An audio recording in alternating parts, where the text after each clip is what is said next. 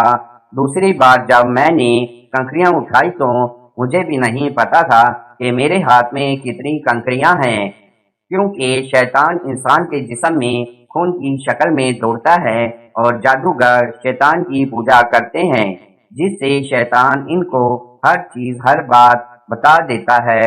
محفل سے حضرت عمر رضی اللہ تعالی عنہ لوگوں کو یہ بتانا چاہتے تھے کہ یہ جادوگر اللہ کو چھوڑ کر شیطان کی پوجا کرتے ہیں اور شیطان انسانی جسم کے اندر خون میں گردش کرتا ہے۔ اس سے ہمیں پتہ چلتا ہے کہ جو بات ہمیں پتہ ہوگی وہی اس جادوگروں کو بھی پتہ ہوگی، جو ہمیں نہیں معلوم ہوگا تو ان جادوگروں کو بھی نہیں معلوم ہوگی۔ اللہ تعالی ہم سب کو قلب سلیم عطا فرمائے اور ہر قسم کے جادو ٹونے سے بچا کر قرآن و حدیث پر چلنے کی توفیق عطا فرمائے، آمین یا رب العالمین۔